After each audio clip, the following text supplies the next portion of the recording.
Welcome again. Today we will dissect the dark side of food engineering, waste management and regulatory compliance strategies, which is perhaps the less understood but most impactful area of balance sheet and planet.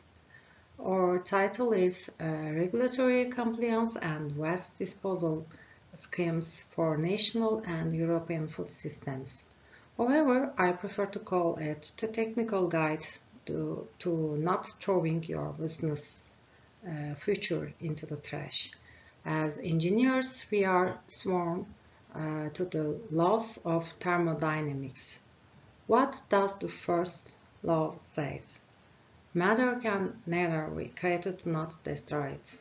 Yet, ironically, in the food industry, we have treated waste as if it disappears the moment it leaves the back door.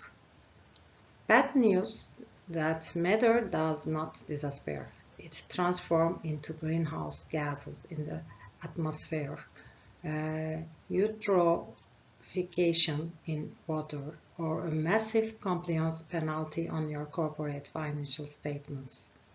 In this presentation, we will technically analyze the tightening grip of the EU Green Deal, the stinging penalties of Turkey's environmental law no.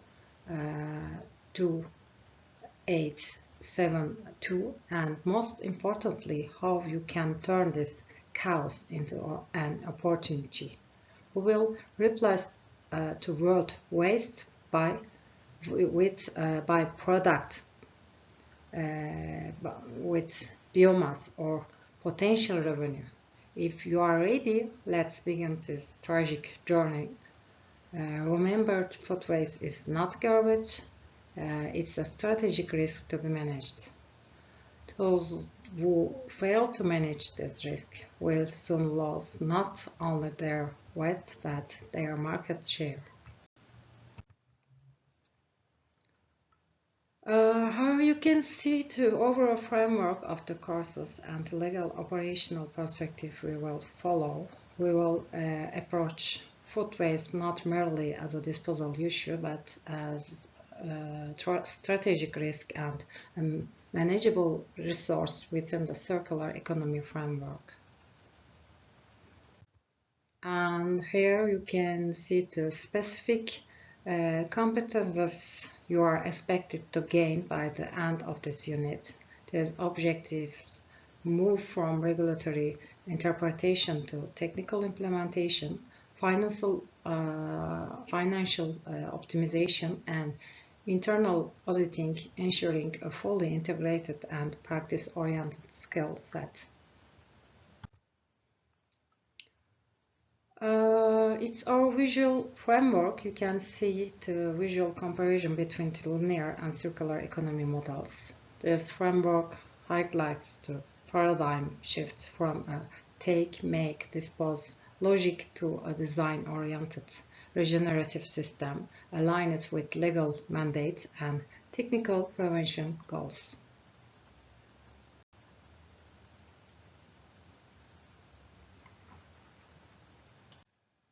The take-make-dispose model we have applied for a century has reached its biological and legal limits.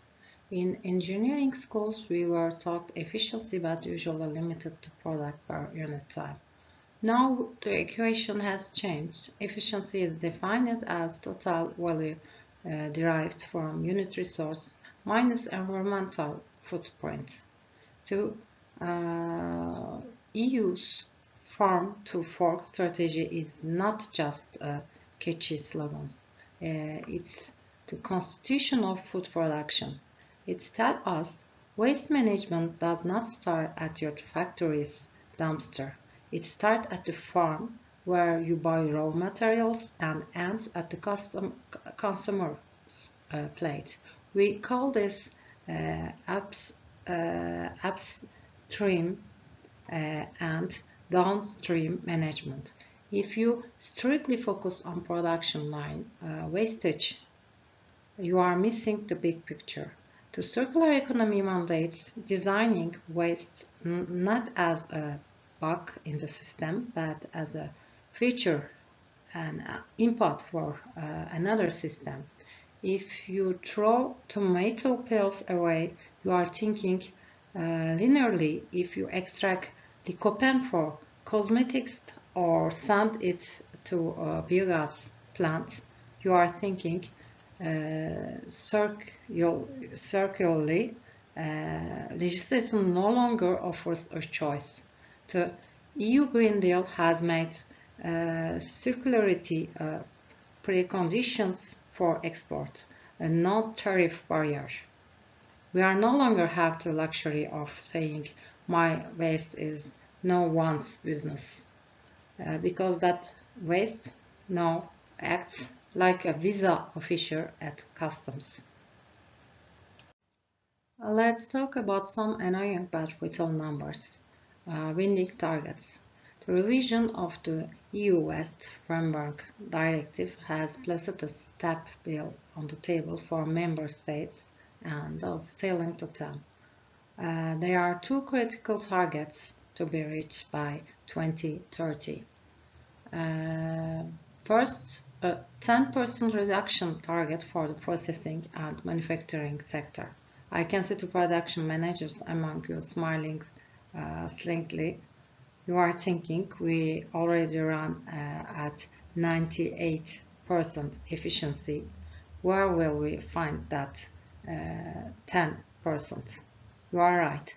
The 10% mass loss reduction at an industrial scale means pushing thermodynamics limits. This isn't about tightening valves.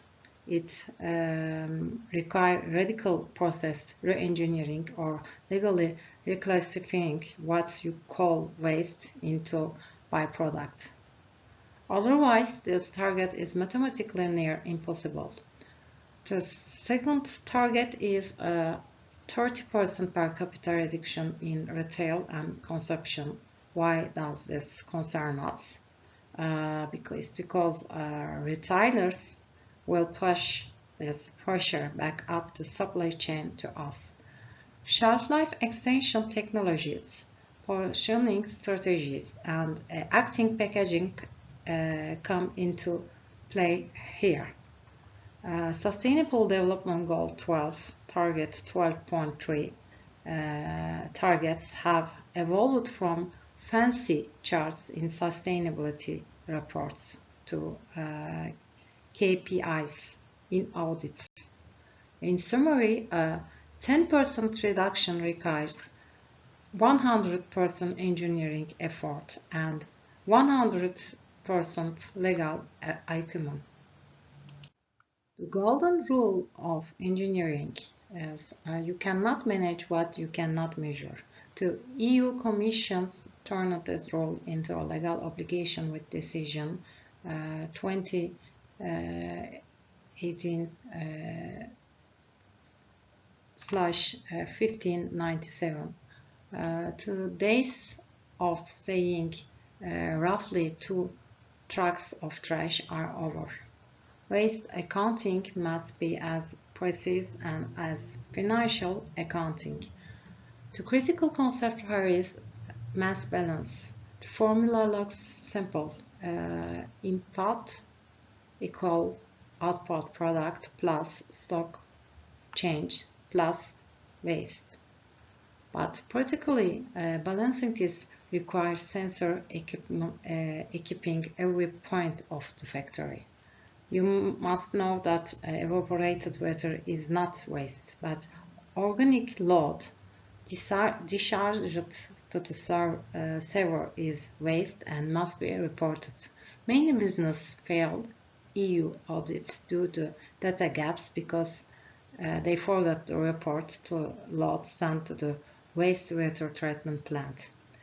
Another method is direct measurement, weighbridge slips, because weighbridge slips don't lie, but moisture content does. The legislation states reporting must be based on fresh mass. If you dry your waste to reduce volume before disposal, you must mathematically add the water weight back when reporting. Otherwise, claiming I reduce waste when you actually just evaporated water constitutes a misleading declaration legally. Data accuracy is now a quality parameter. This slide is a lifesaver, especially for colleagues operating in touristic regions. The biggest deviation in waste statistics stems from the difference between the waste generation habits of the resident population versus tourists. Tourists generate on average 2 or 3 times more food waste than a resident at home. There is a strategic reason why we especially highlighted this topic, data justice. As engineers, we know that you cannot manage correctly with wrong data. In touristic regions like Antalya, Istanbul, Muğla, if you divide total waste generated solely by the resident population, the result will be artificially inflated, and your business or municipality will be unfairly labeled as inefficient. EU decision 2019/1597 legally mandates us to correct this mathematical deviation. This factor is not a choice for tourism giants like Turkey. It's a technical shield protecting our national statistic and business scorecards. You can never prove your true performance without deducting the tourist load from the equation. The EU developed the tourism correction factor to prevent this unfairness. This calculation found in Delegated Decision 2019/1597, Annex 2, subtract the tourist impact from the total to reveal true performance. To technical detail in the HoReCa sector, you must track waste not by tonnage but by cover count, number of customers, or bad nights. As a regulatory strategist, my advice is always use this factor when normalizing your data. Otherwise, you will be stamped as inefficient due to the seasonal waste spike. This factor is the magic wand that breaks that mathematical illusion. We arrive at the most costly part, the polluter pays principle. Once packaging was the municipality's problem after the sale. Now that packaging is our responsibility until the grave. We call this extended producer responsibility. This has been financialized via GECAP in Turkey and extended producer responsibility schemes in Europe. The biggest innovation here is the packaging and packaging waste regulation and the concept of eco-modulation. It says if you use hard to recycle multi-layer laminating packaging, I will charge you a higher EPR fee as a penalty. But if you use monomaterial recyclable packaging, I will give you a discount. Packaging design is now a finance department issue, not just marketing. Looking at 2025 GECAP rates in Turkey, we see approximately 140 kurush per kilogram for vegetable oils. Also, approximately 8.60 kurush for small plastic bottle. For a firm producing millions of units. This is a massive tax burden. Furthermore, the forever chemicals ban under packaging and packaging waste regulation requires a complete material change for grease-proof papers. If your packaging is not recyclable by 2030, it won't enter the EU market. It's that clear. There is the magic slide where a food engineer can save the company millions. The moment you slap a waste label on a material, you are in trouble. Mandatory licensed transport, gap payments, environmental fines risk. But if you can legally label that same material as a byproduct, it's become a sellable commercial good. How does this transformation happen? Not by alchemy, but by meeting to 4 criteria in Waste Framework Directive Article 5. First, certain use.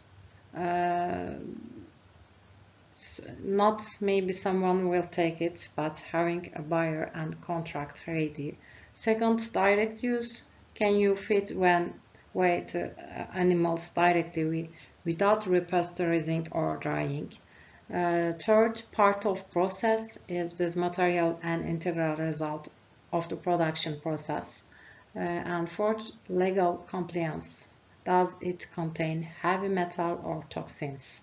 For example, tomato pomace as waste and a cost if thrown away. But if you dry it, analyze it for feed standards and document it, it's become a byproduct. Your job is to filter every waste stream through these 4 criteria to find the hidden value. Legislative winds are blowing hard in Turkey. Environmental law now 22872 has raised fines for 2025 above deterrent levels to business closing levels. As a food business, keeping a brown container for organic waste under the zero waste regulation is no longer a choice but a mandate. Let's talk penalties. In 2025, if you resort to wild methods like burying waste in soil or discharging into streams, the starting fine is around 464,000 Turkish lira, reaching millions depending on the pollution scale. Worse, there is a risk of imprisonment under TCK 181. It's not just about money, it's about freedom. Also, mobile waste tracking system tracks every movement of your hazardous waste, like chemicals or waste oils, via GPS. You can say, I gave it to the tracker, not my problem.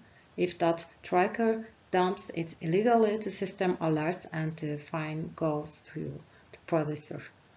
Joint liability is essential, therefore your waste management plan must work flawlessly in the field, not just on paper.